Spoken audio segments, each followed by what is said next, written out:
Okay, hi everyone. So today we will discuss very interesting problem from HC Verma और फिर उस पर कुछ जनरल बातें भी करेंगे. So let's see. Figure shows a man of mass 60 kilogram standing on a light weighing machine kept in a box of mass 30 kilogram. The box is hanging from a pulley fixed to the ceiling through a light rope, the other end of which is held by the man himself. If the man manages to keep the box at rest, what is the weight shown by the machine? What force should he exert on the rope to get his correct weight on the machine? So देखो इस तरह से आपको diagram दे रखा है. ये जो man है इसका मास दे रखा है 60 किलोग्राम और ये जो बॉक्स है इसका मास 30 किलोग्राम दे रखा है.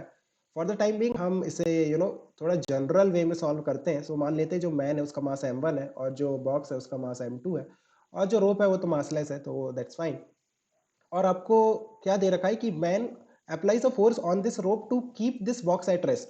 मतलब ये बॉक्स को उसको रेस्ट में रखना है तो इसका एक्सेलरेशन 0 होना चाहिए. और अब निकालना क्या है कि कितना वेट दिखाएगा ये वेइंग मशीन. ये जो वेइंग मशीन इसके नीचे रखा हुआ है, what will be the reading of that weighing machine. And जैसे हमने पहले भी डिस्कस किया है कि वेइंग मशीन का रीडिंग क्या होता है, that is the normal reaction between the man and the weighing machine. जो भी इनके बीच में नॉर्मल रिएक्शन लग रहा होगा, मैन में ऊपर की तरफ और जो वेइंग मशीन है उसमें नीचे की तरफ, that will be the reading of this weighing machine, right. So वो निकालने के लिए हमें इनका इंडिपेंडेंट फ्री बॉडी डायग्राम बनाना पड़ेगा. तो मान लेते हैं कि इसमें टेंशन टी है. इसमें टेंशन टी होने का मतलब है कि ये जो मैन है इसने इस रोप को नीचे पुल किया है with a force T, right? So this man has applied a force T on this rope in the downward direction. So same force will be applied by the rope on the man in the upward direction, that is T. ऊपर की तरफ T लगेगा, नीचे की तरफ इसका weight m1g और further एक नॉर्मल लगेगा ऊपर के डायरेक्शन में by the floor of this box on the man. Similarly अगर मैं इसका डायग्राम बनाऊं बॉक्स का, सो इसमें देखो ऊपर की तरफ टेंशन लगेगा. यहाँ पे देखो ये जो स्ट्रिंग है, ये जो रोप है, इसमें टेंशन टी है. सो ये जो रोप है इस बॉक्स को ऊपर की तरफ टी से पुल करेगा. यहाँ पे कोई कनेक्शन नहीं है between the rope and this box, तो यहाँ पे कोई टेंशन नहीं होगा, राइट. सिर्फ एक ही टेंशन ऊपर की तरफ होगा, नीचे इसका वेट होगा m2g और फर्दर एक नॉर्मल रिएक्शन होगा डाउनवर्ड डायरेक्शन में by the man on the box. So देखो आपको दोनों के फ्री बॉडी डायग्राम आ गए. एक्सेलरेशन अगर बॉक्स का 0 है तो मैन का भी 0 होगा because the man is standing inside the box, ठीक है. तो अगर बॉक्स का एक्सेलरेशन 0 है तो मैन का एक्सेलरेशन भी 0 होगा. सो फाइन, अगर एक्सेलरेशन 0 है then we can equate the forces. Means net upward force that should be equal to net downward force. So जैसे मैं मैन की बात करूं तो उसमें नेट अपवर्ड फोर्स कितना है, T plus N, that should be equal to net downward force which is m1 into g. Similarly for the box what is the upward force, देखो टी लग रहा है ऊपर की तरफ और नीचे की तरफ n प्लस m2g. सो इस तरह से हमने दो इक्वेशन लेके लिए हैं. Now let's talk about the variables. कितने वेरिएबल्स है, देखो टेंशन नहीं पता है और नॉर्मल नहीं पता है, तो हमारे पास दो वेरिएबल है और दो इक्वेशन है. So we can easily solve, right. हमें क्या निकालना है, नॉर्मल निकालना है, राइट. नॉर्मल का वैल्यू चाहिए. सो एक काम करते हैं कि जो टेंशन है उसका वैल्यू सब्सटीट्यूट कर देते हैं सेकंड इक्वेशन से फर्स्ट इक्वेशन में. तो n plus m2g plus normal that should be equal to m1 into g. So यहाँ से देखो नॉर्मल का वैल्यू निकल के आ रहा है m1 minus m2 into ji divided by 2. आप चाहो तो वैल्यू सब्सटीट्यूट करके न्यूमेरिकल वैल्यू निकाल लो. जैसे m1 का वैल्यू 60 दे रखा है, m2 का वैल्यू 30 दे रखा है, g का वैल्यू आप सब्सटीट्यूट कर सकते हो बाई 2. सो ये कितना आ रहा है 15g. So that is the reading of the weighing machine, right. So इस पे कुछ जनरल बातें भी कर सकते हैं. पहले हम सेकंड पार्ट सॉल्व कर लेते हैं, देन कुछ बातें करेंगे इस पे. ये काफ़ी इंटरेस्टिंग रिजल्ट है. अगर आप देखो ये जो नॉर्मल का जो वैल्यू निकल के आ रहा है ये काफ़ी इंटरेस्टिंग है. We will talk about it later. पहले जो सेकंड पार्ट है प्रॉब्लम का वो देख लेते हैं. What force should he exert on the rope to get his correct weight on the machine. So आप ये वाला डायग्राम देखो. यहाँ पे हमें कह रहा है कि ये जो आदमी है इसे कितना फोर्स अप्लाई करना चाहिए ऑन दिस रोप. जैसे हमने टी कहा था, तो what should be the value of T so that जो नॉर्मल रिएक्शन है between the man and this weighing machine उसका वैल्यू क्या हो, m1g. क्योंकि नॉर्मल रिएक्शन का वैल्यू m1g होगा तभी जो एक्चुअल वेट होगा as per the weighing machine. उसमें देखो क्या लिखा है, what force should he apply on the rope to get his correct weight on the machine. Machine क्या वेट दिखाती है, that is the normal reaction. और जो भी नॉर्मल रिएक्शन है वो उसका एक्चुअल वेट होना चाहिए, क्योंकि जो मशीन है उसकी रीडिंग होगी नॉर्मल रिएक्शन के बराबर और वो होना चाहिए उसके एक्चुअल वेट के बराबर. तो जो नॉर्मल रिएक्शन लग रहा है between the man and the weighing machine that should be equal to m1g। Again हमें क्या निकालना है, इस बार t निकालना है। सो फ्री बॉडी डायग्राम बना लेते हैं। ये जो मैन है इस पे ऊपर की तरफ टेंशन लग रहा होगा, नीचे की तरफ इसका वेट लगेगा m1g, और ऊपर की तरफ इस पे नॉर्मल रिएक्शन लगेगा। फर्दर ये जो लेफ्ट नहीं बॉक्स है, इसमें ऊपर की तरफ टेंशन लगेगा, नीचे की तरफ इसका वेट लगेगा m2g, और एक नॉर्मल लगेगा नीचे की तरफ। इस बार इसके एक्सेलरेशन की बात करो तो इसका एक्सेलरेशन जीरो नहीं होगा। अगर आपने मान लिया कि इसका एक्सेलरेशन जीरो है, सो आपको पुराना वाला केस ही आ जाएगा, जहां पे आपका जो नॉर्मल आ रहा था वो कितना आ रहा था, 15g के बराबर आ रहा था, राइट। सो नॉर्मल का वैल्यू हमें इस बार चेंज करना है। सो नॉर्मल को चेंज करना है मतलब एक्सेलरेशन कुछ होना चाहिए, then only normal can change. अगर आपने एक्सेलरेशन जीरो ले लिया, then there will not be any difference between the previous and this case. So let's assume some variable. मान लेते हैं कि जो बॉक्स है ऊपर की तरफ एक्सेलरेट कर रहा है with some acceleration a, and the man is standing inside the box, so he will also have the same acceleration. दोनों का एक्सेलरेशन सेम होगा। मान लिया ऊपर की तरफ a है, so f is equal to M A लिख सकते हैं। जैसे मैन की मैं बात करूं तो उस पर ऊपर की तरफ फोर्स लग रहा है t plus n minus m one g, that should be equal to M one into a. Similarly second वाले फ्री बॉडी डायग्राम के लिए आप क्या लिखोगे, ऊपर की तरफ t minus M two g, that should be equal to m two into a. So यहाँ पे वेरिएबल्स क्या क्या है, देखो वेरिएबल है एक टेंशन और एक एक्सेलरेशन। नॉर्मल का वैल्यू हमें पता है, जैसे आप ये जो इक्वेशन लिखी हमने, ये पहले वाली इक्वेशन ही लिखी है। वहां पे हमारा टेंशन और नॉर्मल वेरिएबल था, वहां पे एक्सेलरेशन का वैल्यू दे दिया था जी। इस बार क्या किया है, टेंशन और एक्सेलरेशन अननोन है मतलब वेरिएबल है, और नॉर्मल का वैल्यू दे दिया विच इज m1g। सो देखो इक्वेशन दो ही है, वो आपको ना वेरिएबल्स के साथ प्ले कर रहा है। लाइक दो को नोन कर दिया, एक को आपको एक का वैल्यू आपको बता दिया। सो एक्चुअल में दो ही इक्वेशन है, तो maximum variables that we can solve is two. So हमेशा आपको दो वेरिएबल पता होंगे, मतलब दो वेरिएबल्स नहीं पता होंगे, है ना। ओके। सो जैसे हम इस क्वेश्चन में देखें तो n का वैल्यू हम सब्सटीट्यूट कर देते हैं m1g। सो t plus m1g minus m1g, तो फर्स्ट वाली इक्वेशन से m1g कैंसिल हो जा रहा है। So m1a। सेकेंड इक्वेशन में t minus m2g, that should be equal to, normal का वैल्यू हमने नहीं लिखा क्या सेकेंड इक्वेशन में, t minus M two G, और एक इसमें नॉर्मल भी है नीचे की तरफ, राइट। सो देखो इसमें नॉर्मल का वैल्यू नीचे की तरफ है, इसका मतलब माइनस एक n भी आएगा इसमें, राइट। सो एक नॉर्मल भी है नीचे की तरफ। So m two g minus normal, जिसका वैल्यू आपको एम वन जी के बराबर रखना है, that should be equal to m two into a. So आप देखो आपको क्या निकालना है, you have to find out the value of t, right. So एक काम करते हैं, जो a है उसका वैल्यू निकाल लेते हैं फर्स्ट इक्वेशन से। a का वैल्यू आएगा t बाई एम वन, और इसे हम सब्सटीट्यूट कर देंगे सेकेंड इक्वेशन में। सो यहाँ पे सब्सटीट्यूट करो, t minus M two g minus m one g, that should be equal to m two into a का वैल्यू है t by M one. So यहाँ से t वन माइनस टी वाले terms एक साथ ले जाओ, m one that should be equal to M one plus M two into g. So यहाँ से कितना निकल के आ रहा है, टी का वैल्यू निकल के आ रहा है M one plus M two into ji divided by M one minus M two. So this is the value of tension. अगर आपको न्यूमेरिकल वैल्यू चाहिए तो आप सब्सटीट्यूट कर सकते हो।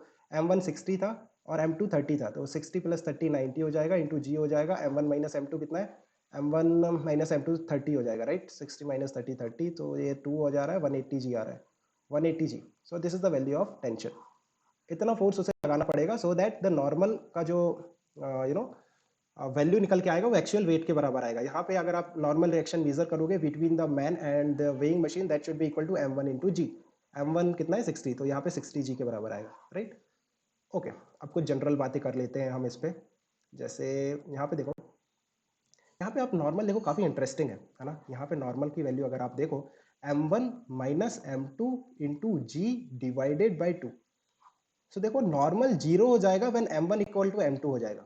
M one equal to m two होने पे नॉर्मल का वैल्यू जीरो हो जाएगा। अगर आप डायग्राम में देखो, अगर नॉर्मल जीरो हो गया, नॉर्मल जीरो होने का मतलब क्या है, there is no force between the floor of the box and the man. So मतलब ये दोनों इंडिपेंडेंट हो गए, अब इनके बीच में कोई रिलेशन नहीं है, right. No relation between the box and the man, क्योंकि उनके बीच में आपस में कोई फोर्स नहीं लग रहा है। there is force between the man and the rope and the box, there is no force between the man and the box। so आप उनको एक काम करो, सेपरेट कर दो। so कुछ इस तरह से देखो, यहाँ पे आपका बॉक्स है और यहाँ पे आपका मैन है, जो कि ये रोप को पकड़ के खड़ा हुआ है, और दोनों का मास अब एम है। सो ऑफ कोर्स ये काफ़ी सिंपल केस है कि आपके पास एक पुली है और उसके दोनों तरफ अगर आप सेम मास के ब्लॉक टांग दोगे तो वो रेस्ट में रहेगा। राइट। अब देखो नॉर्मल का वैल्यू फर्दर नेगेटिव हो जाएगा अगर M2 is greater than M1। सो अब ये वाला केस कैसे फील करेंगे, कैसे फिजिकली इमेजिन कर सकते हैं हम इस केस को, कि अगर M2 is greater than M1 then normal will be negative. Normal less than zero का कोई वैल्यू नहीं होता है, मतलब फिजिकल मीनिंग नहीं होता है, अल्टीमेटली नॉर्मल का वैल्यू जीरो ही आना है। सो अगर नॉर्मल जीरो है तो फर्दर हम ये कह सकते हैं कि there is no relationship between the man and the block and this box, right. So this is M2 और this is M1। Now see, अगर आपको बॉक्स को फर्दर रेस्ट में ही रखना है, m means acceleration of M2 आपको zero ही चाहिए, because the man applies a force to keep this M2 at rest. So अगर M2 को रेस्ट में रखना है तो यहाँ पे टेंशन कितना होना चाहिए, tension should be equal to M2 into G. Because जब आप M2 का फ्री बॉडी डायग्राम बनाओगे तो ऊपर की तरफ टेंशन, नीचे की तरफ M2G, और अगर आपको ये बॉक्स रेस्ट में चाहिए तो tension should be equal to M2G। अगर टेंशन M2G के बराबर है, now what about this man, ये मैन को देखो, ये जो मैन है इस पे ऊपर की तरफ फोर्स लगेगा M2G और नीचे की तरफ इसका weight M1G। Now M2 is greater than M1, इसका मतलब M2G will be greater then M1G, इसका मतलब net force on the man is in the upward direction. So what does that mean, that this man will have an acceleration in the upward direction, और उसका magnitude कितना होगा, उसका magnitude आप निकाल सकते हो, नेट फोर्स ऊपर की तरफ M2 minus M1 into G divided by the mass of the person which is M1. So to keep the box at rest, to keep this M2 at rest, M1 need to accelerate upward with this acceleration, जिसका value हमने ऊपर की तरफ निकाला है, right. ऊपर की तरफ होना चाहिए दैट पर्टिकुलर एक्सेलरेशन। और आप देखो, जैसे ही ये मैन ऊपर की तरफ एक्सेलरेट करना स्टार्ट करेगा, जो कॉन्टैक्ट है between the man and the floor of the lift, floor of this box, वो ब्रेक हो जाएगा। और जैसे ही कॉन्टैक्ट ब्रेक होता है, वी कैन इजीली से कि नॉर्मल रिएक्शन जीरो ही होना पड़ेगा। तो वहां से आप फील कर सकते हो कि why the value of normal reaction was coming out to be negative, क्योंकि there is no contact actually, है ना। तो नॉर्मल जीरो होगा और मैन को ऊपर की तरफ एक्सेलरेट करना पड़ेगा। अगर हम इसे समराइज करें तो आप इस तरह से समराइज कर सकते हो कि अगर, जैसे फर्स्ट वाला केस है, कि अगर ये जो मैन है, ये जो टेंशन लगाता है T, if he applies a force T which is greater then, पहले ये वाला केस लेते हैं कि अगर वो अप्लाई करता है force less than his weight M1G, then normal will be greater than zero. If he applies a force which is equal to his weight, then normal will be zero, but there will not be any acceleration of the man, acceleration of the man zero होगा। But if he applies a force which is tension is greater than his weight, then normal तो zero होगा, but जो acceleration होगा man का, वो ऊपर की तरफ आने लगेगा। और ये कंडीशन कब है, जब आपका जो M2 है, या फिर आप कह सकते हो कि जो बॉक्स है वो रेस्ट में, we want this box to be at rest. और ये केस तब है जब M1 ये मैन है और M2 ये बॉक्स है, तो M1 is greater then M2। Second case कब है, तब M1 is equal to M2। और थर्ड केस कब है, when M2 is greater than M1, है ना। और अल्टीमेट गोल हमारा ये है कि हम इस बॉक्स को रेस्ट में रखना चाहते हैं। सो देखो, इस तरह से हम समराइज कर सकते हैं, राइट। अच्छा, आप एक क्वेश्चन पूछ सकते हो, लाइक कि अगर ये जो मैन है, ये फोर्स लगा रहा है which is greater than his wait, जैसे इसका वेट कितना है 60G, अगर ये फोर्स लगा रहा है means tension is greater than 60G, then उसका नॉर्मल रिएक्शन जीरो आना चाहिए। बट जब हमने सेकंड केस सॉल्व किया, यहाँ पे देखो कितना टेंशन आ रहा था, कितना फोर्स लगा रहा था the man, that is 180G। Man ने कितना फोर्स लगाया, that is 180G। Then why not that normal reaction between the man and the weighing machine is zero। यहाँ पे नॉर्मल रिएक्शन कितना आया था हमारा, M1G, राइट, 60G के बराबर आ रहा था normal reaction. although this tension force is greater than his weight, still we are getting the value of normal as mg। so यहाँ पे आप लोग सोचना कि क्या मिस कर रहे हैं हम, what mistakes we are making here. कि अगर हम फर्स्ट और सेकंड वाले को कंपेयर करें, फर्स्ट वाला केस कह रहा है कि अगर आपका टेंशन ग्रेटर देन M1G होगा देन नॉर्मल जीरो होगा, बट सेकंड केस में जब टेंशन का वैल्यू 180G भी हो जा रहा है, तब भी जो नॉर्मल है वो 60G आ रहा है, जीरो नहीं हो रहा है। So think about it and let me know in the comment section if you can get some satisfactory solution answer for this question. Similarly, जैसे मैंने आपको फिजिकली फील देने की कोशिश किया है about this in first case, जैसे हमने फर्स्ट केस में नॉर्मल के बारे में बात किया था इस तरह से देखो नॉर्मल की इक्वेशन को लेकर के हमने काफ़ी एनालाइज किया। सेम आप करना विद दिस इक्वेशन। जो सेकंड केस में हमने टी की इक्वेशन निकाली है, where is the equation for T. देखो हमने टी की इक्वेशन कहाँ निकाली है, ये वाली इक्वेशन, ये वाली इक्वेशन। इसे भी थोड़ा एनालाइज करना। देखो आप नीचे m1 माइनस m2 आ रहा है, अगर m1 is equal to m2 हो गया देन टेंशन इनफाइनाइट आ जाएगा। What does that mean?